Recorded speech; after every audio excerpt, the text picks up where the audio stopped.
પત્નીએ પ્રેમી સાથે મળી પતિની હત્યા કરી 15 ટુકડા કરી ડ્રમમાં સીલ કર્યા. પત્નીએ પ્રેમી સાથે મળી પતિની હત્યા કરી 15 ટુકડા કરી ડ્રમમાં સીલ કર્યા. મેરઠમાં મર્ચન્ટ નેવી ઓફિસરની ઘાતકી હત્યા. સિમેન્ટથી ડ્રમને સીલ માર્યા બાદ પત્ની પ્રેમી સાથે હિલ સ્ટેશન મજા માણવા જતી રહી. બંને ડ્રગ્સનો નશો કરતા હતા.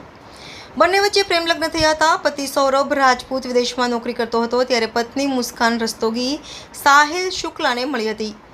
અમારી પુત્રીમાં જ ખોટ હતી. પતિ પ્રેમાળ હતા. હત્યારીને જીવવાનો કોઈ અધિકાર નથી. મોતની સજા આપો માતા પિતા. ઉત્તર પ્રદેશના મેરઠમાં પત્ની દ્વારા પતિની ઘાતકી રીતે હત્યાની ઘટનાની હાલ દેશભરમાં ભારે ચર્ચા થઈ રહી છે.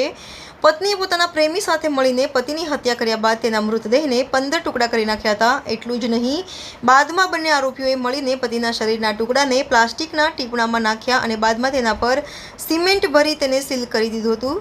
મૃતક પતિ મર્ચન્ટ નેવીમાં ઓફિસર તરીકે કામ કરતો હતો. હાલ પોલીસે હત્યારી પત્ની અને તેના પ્રેમી બંનેની ધરપકડ કરી લીધી છે. 2016માં સૌરભ રાજપૂતના લગ્ન મુસ્કાન રસ્તોગી સાથે થયા હતા. સૌરભ મુસ્કાનને બહુ પ્રેમ કરતો હતો. સૌરભ એટલો પ્રેમાળ હતો કે મુસ્કાનના માતા પિતા તેને પોતાનો પુત્ર માનતા હતા. સૌરભ વિદેશમાં મર્ચન્ટ નેવી ઓફિસર તરીકે કામ કરતો હતો. પોતાની પુત્રીનો જન્મદિવસ ઉજવવા માટે તે આ મહિને જ ઘરે પરત ફર્યો હતો. બીજી તરફ મુસ્કાન સાહિલ શુક્લા નામના એક નશેડી યુવકના રવાડે ચડી ગઈ હતી. બંને વચ્ચે પ્રેમ સંબંધ બંધાયો હતો અને બંનેએ સૌરભ રાજપૂતને વચ્ચેથી હટાવવાનો નિર્ણય કર્યો હતો. 4 માર્ચના રોજ સૌરભ રાજપૂતને મુસ્કાને નશીલો પદાર્થ આપ્યો હતો, જે બાદ પ્રેમની મદદથી તેની ઘાતકી રીતે હત્યા કરી નાખી હતી.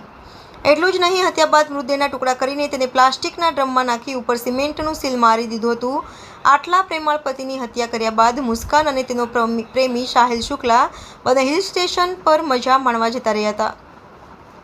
બાદમાં મુસ્કાન પોતાના માતા પિતા પાસે પરત આવી હતી અને તેમની સામે પતિની હત્યા કરી હોવાની કબૂલાત કરી હતી. જોકે મુસ્કાનના માતા પિતાએ તેને મદદ કરવાની ના પાડી દીધી હતી અને તાત્કાલિક પોતાની હત્યારી પુત્રીને તેઓ પોલીસ સ્ટેશન લઈ ગયા હતા.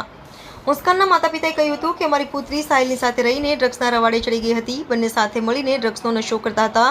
બંનેને એવો ડર હતો કે સૌરભ લંડનથી પરત આવશે તો બંને નહીં મળી શકે અને નશો પણ નહીં કરી શકે. મુસ્કાનનું વજન પણ ઘટી ગયું હતું. સૌરભને એવી શંકા હતી કે તે વિદેશમાં રહે છે, તેના કારણે મુસ્કાન ચિંતામાં રહે છે અને તેથી તેનું વજન ઘટી ગયું છે. જોકે સૌરભને ખ્યાલ જ નહોતો કે તેની પત્ની તેની પાછળ શું ખેલ ખેલી રહી છે. સૌરભ ઘણા દિવસથી ગુમ રહ્યો હોવાથી તેના માતા પિતાએ પોલીસ સમક્ષ ગુમ થયાની ફરિયાદ પણ કરી હતી. આ સમગ્ર હત્યાકાંડમાં સૌરભ અને મુસ્કાનના માતા પિતાએ સકારાત્મક વલણ અપનાવ્યું હતું અને હત્યારી મુસ્કાન અને તેના પ્રેમી સાહિલની ધરપકડ કરાવડાવી હતી.